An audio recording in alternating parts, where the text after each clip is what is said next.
It's Rob! Tony! We're in gaming! And that's you! Hello inmates and welcome back to the Inn. I'm Rob, of course, or Warshak if you want to call me by my in-game name. We just finished up our predictions of the top 5 of the best One Night in Karazhan cards, and now we're going to do our top 5 worst. So again, in a couple of months, we'll kind of reflect and look back on what is actually really good and really bad in this expansion. I think we're gonna most likely hit the nail on the head on most of these, as we've been able to play with quite a few of them. Some of them we haven't, but on paper we kind of know what they can do, just like the Warden card. Even though we haven't played with it, we know that card is broken. So the first not so good card that we've seen in this expansion is this guy. He's just a basic 2-drop 3/2 with taunt. There's nothing special about him. Obviously he'll be decent in arena, but most of the time you'll even sometimes have a better pick than him. I feel like Flame Juggler, at least it has, Battle Cry, deal 1 damage. This guy just has taunt. In an arena, taunt doesn't matter too much, as life total is not something. It's all about field control and tempo. So even in arena, this guy doesn't shine. Definitely in ranked, he's never going to see play. So it's just one of those kind of filler cards. Heading into the next card is the Peddler. So you look at this guy, he's like, all right, rogue card, 5-drop, 5/6, okay. Battle Cry, reduce the cards in your hand from other classes by 2. So you're like, wow, it's a cool ability. I can find some steel rogue deck where I'm playing this guy and I have a bunch of other cards in my hand from other classes and they get reduced by 2. It's just like, where in rogue are you going to find the room for that? Where in a rogue deck are you going to fit this guy in? And then on top of that, you have to build it around playing Burgle and stuff, which is not very tempo oriented. You're just getting value, but it's not really doing anything. And then rogues don't have a really good field clear like Flame Strike or Twisting Nether or something like that. You have Vanish, but that just seems bad. So it's just like, where exactly did this card, where is this supposed to go in Steal Me rogue deck? I mean, I don't know. The ability, don't get me wrong, the ability's cool, and they were trying to go into a decent direction. I mean, it's new, it's hip, it's hop, it's now, but it's not going to be played, and it's just bad in my opinion. There's with the current rogue decks we have, where does this fit? It's like, oh, you're going to build a whole new rogue deck just so you can reduce the cards and other classes in your hand by 2? What is that utmost importance that you need to reduce cards by 2 in your hand? You luckily got, you're facing a paladin and you burgled and you happen to get a Tyrion and you happen to draw this guy on turn 5 and you can maybe play Tyrion on turn 6. The 1 in 50, more than that. It's going to take more than 50 games to pull off that combo. So, I mean, if you're going for those cool hipster decks like that, sure, go ahead. But if you're actually going to do well on ranked, this is not the guy for you. Moving to the next one, I can see a lot of you saying, how do you think this card is bad? In the set of things, Druid's got a 1-drop 2/2 that's a beast. So in comparison to cards like that, this card is not very good. But this card, as a card within the whole set of Hearthstone, is okay. But we're talking about solely just the cards coming out of Karazhan. And this is just not one that particularly shines to me as a great card. It's a 3-drop 4/3 in stats. So you're like, okay, the stats are okay. What do we got past there? And it's like, during your turn, your hero is immune. So people are like, well, you could play the Vilest Illusionist, and then you could go ahead and run a mill deck. First of all, if you're going to play a mill deck, you're obviously not playing in competitive play because those aren't very effective. So first of all, you've already, that doesn't even count. You're going for a gimmick deck at that point, and I'm going for the top cards here. So you're not comparing apples to apples.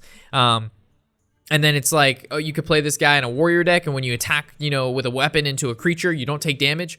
Well, warriors have armor, and they use that armor in replace of health, and they don't need to make your hero immune because they have armor. That's the point of the armor, is you don't need to worry about your health. You've got armor. So playing a card that saves your armor, then you're nullifying the point of armor. So, not that this card is really bad or anything. It's just in comparison to the other cards that were released, like Silverware Golem and that the bird card. I can't remember the name. It's right off the top of my head. Enchanted Raven. It's just not a card that stands out. That's like, wow, it's amazing. In arena, it's a 3-drop 4/3. Stats are fine, but we're not talking about arena. We're talking about the best cards, and this is not one of them. Runic Egg. He's a 1-drop 0/2 Death Rattle draw card. Wow. So if I guess you're playing a Death Rattle deck and this gets pulled out by Barnes, you're like, okay, well, I got a 1/1 card that draws me a card. What's the difference between that and a Loot Hoarder that can actually attack? The difference is, I guess, 1 mana, but it can attack. I don't see a deck where this goes in there. It's like, yes, I got Runic Egg in my deck. What? What deck? Come on, guys. So this is one of the cards that, again, just did not stick out to me as being, wow, I'm glad that's in Karazhan. The next one, just like when we talked about the best cards that come out of Karazhan, I'm pretty sure you guys know what's coming next. That guy. This card. The 2 mana, silence a friendly minion draw a card, purify.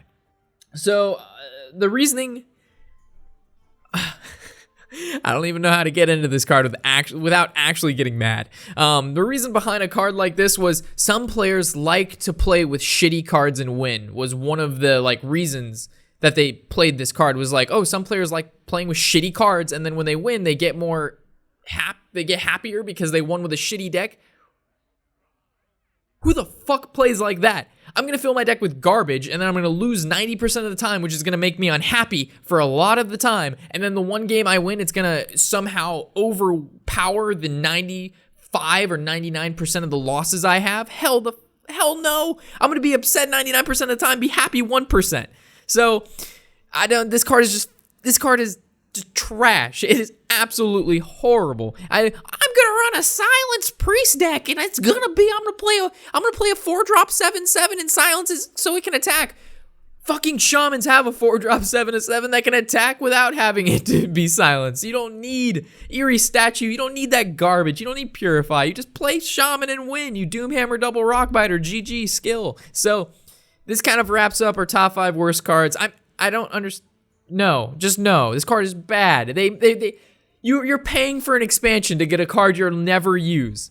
Blizzard's got you. It's got me fucked up right now. I paid money so I could get this card, and it makes me sad. Like, they gave me a card that's trash, and they even know it's trash because when they have to come out and make a video and say, hey, this card is bad and we know it, that's why you're not going to get it in Arena because it's so bad, but you paid $25 for it. So, and you can be like, Rob, well, you didn't pay $25 for just one card. Well, no, you paid $25 for a set of cards, and you expect those set of cards to be fucking useful, and they give you this shit. Yeah. Okay, so hopefully you've enjoyed the video. Let me know what you think in the comment section below. Trust me, guys, I'm not mad at anybody by any means. You gotta understand the sarcasm. And, yeah. As always, I'm Warshak, of course, and happy whatever the hell day it is.